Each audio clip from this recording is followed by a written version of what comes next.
Hi everyone, welcome to my channel. If you're new here, I'm Gwen, an artist, content creator, and someone on a journey of self-discovery and creativity. On this channel, I share my experiences, my art, and reflections on life. Today, I've decided to go for a walk, and I want to take a moment to talk about gratitude and reflect on everything that 2024 has brought, the good, the bad, and the unexpected lessons in between. This year has been a whirlwind. It's been challenging, joyful, frustrating, and transformative all at once.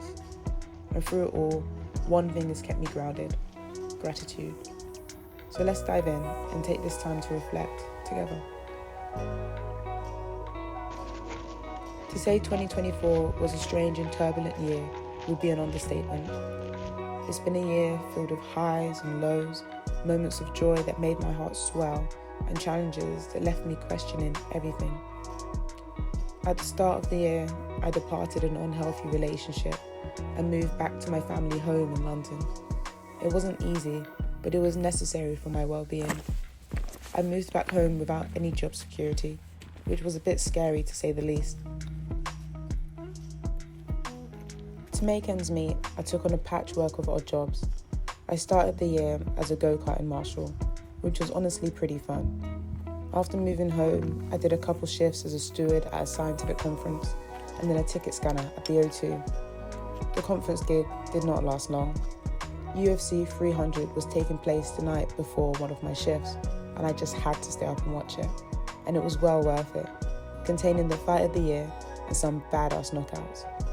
The fights didn't finish until 6:30 in the morning, and I left for work at 6, watching the final knockout on my phone on my way to work. I thought I did really well on my shift, though I do recall struggling to stay awake. Turns out I did fall asleep. I got a call to say there was footage of me falling asleep. So embarrassing. But for the sake of UFC 300, so worth it. Shortly after, as a family, we relocated to the Midlands. It's the first time I've ever lived somewhere with a garden, and it's been a gift in so many ways. Every morning in the summer, I would lay on the grass and stretch in the sun.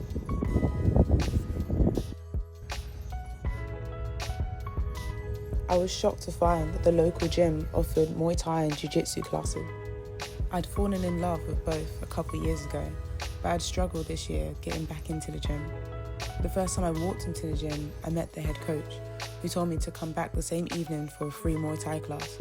He offered me a week of free lessons just to try it out.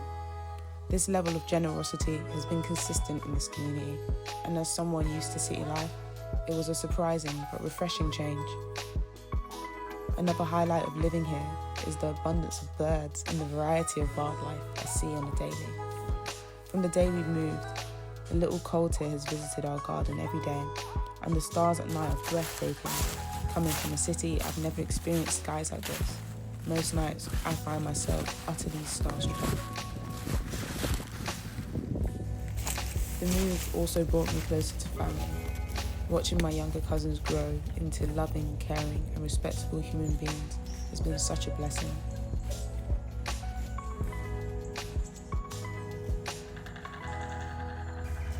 But despite all of that, 2024 has also been defined by moments of struggle, having to re-find myself, figure out a career, losing touch with my father while still making ends meet.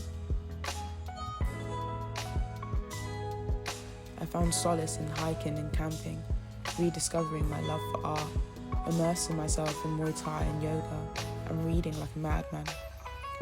Throughout the year, I've meditated consistently, which has kept me grounded and provided me a safe space to return to, both in good and bad times.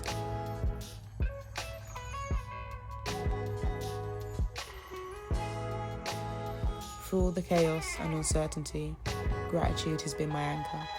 It's what's kept me from falling apart when everything felt like too much to handle. Practicing gratitude doesn't mean ignoring the hard times or pretending everything is okay. For me, it's about acknowledging the beauty and blessings that exist even in the darkest moments.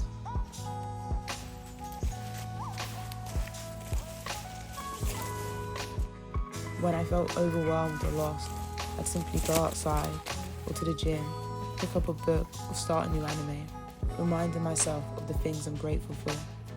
Sometimes it was as simple as hearing birds chirping outside my window or feeling the warmth of the sun on my face.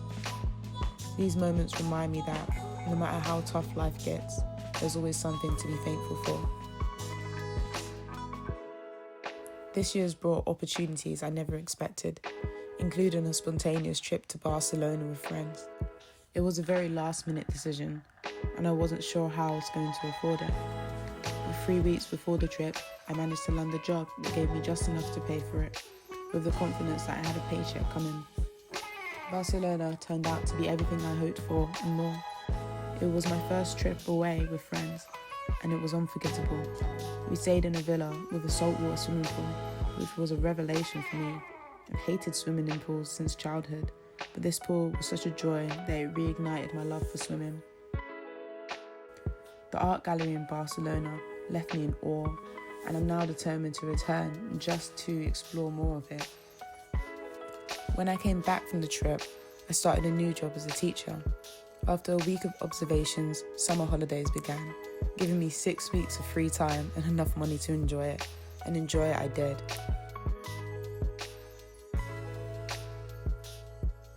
I camped in Snowdonia National Park, attended festivals, reconnected with a friend who had been travelling for years, saw Massive Attack live, and even got a new tattoo to cap it all off.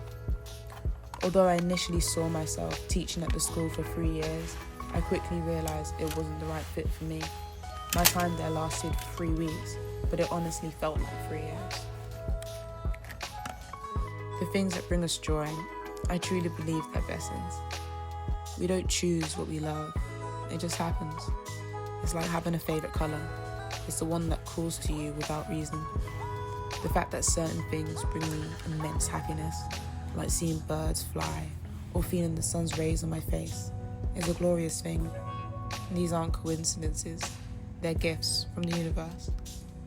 I honour these blessings by pausing to truly experience them, letting myself bask in the sun's warmth, making time for yoga and getting lost in the process of making art. Not for an outcome, but because in the moment where I'm engaging in these activities, it truly feels like that's all there is. All my woes and identities disappear, and I'm one with the thing that's bringing me joy, which then allows me to be more present and more patient in my waking life, more mindful when walking down the street. One of the biggest lessons I've learned this year is how to reframe struggles as opportunities for growth. Life isn't always easy, but every challenge teaches us something. For instance, in my last relationship, I lived in a small studio and didn't take my free time off work for myself and my friends. That experience taught me the importance of setting boundaries and helped me realise my need for space and freedom. These lessons have been invaluable in shaping the way I approach relationships and self-care now. I saw a post about a decade ago that said, an arrow can only be shot by pulling it back. When life is dragging you back with difficulties, it means it's going to launch you into something great, so just focus and keep aiming. That resonated with me so much that I got a tattoo of an arrow to remind me to stay focused on my physical health, my spiritual health, and trust that the universe will provide, and it always does. Leaving teaching was one of the hardest decisions I've made. Everyone was so proud to hear I got the job. I was making big boy moves. On paper it looked great, but in reality it wasn't for me. But it pushed me to carve my own path. It led me to this channel and this creative journey, which has been so rewarding. The struggles I've faced have made me who I am today, and for that, I'm grateful. Sometimes it feels like the universe is sending me little signs that I'm on the right path. For example, I really wanted to see the band Everything at the beginning of the year, but life got in the way. Last week, I shared my Spotify Wrapped with a friend, and they were shocked to see Everything on my list. They told me that they were going to their concert the next day and encouraged me to buy a ticket. I did, and it was incredible, a moment that felt meant to be. When I randomly moved home with no money in March, I joined my mum for yoga classes because it was an Easter sale. I ended up being invited to a yoga retreat in India, something I never thought I could afford. but through my random jobs, I managed to pay it off, and in February, I'll be going to India with my mum. She went when she was 25 and always speaks of it as a life-changing trip. To be 25 as we go together feels special. As I reflect on 2024, I'm reminded of the beauty of gratitude. It doesn't erase the hard times, but it helps us find light in the darkness. Gratitude has taught me to cherish the joys, honour the blessings, and learn from the struggles. I want to thank you for joining me on this journey. I hope my reflections inspire you to think about your own blessings and the things that bring you joy. I hope that you share them in the comments. Let's continue to grow, create, and find gratitude together. If you enjoyed this video, don't forget to like, subscribe, and as always, thank you for being here. See you next time.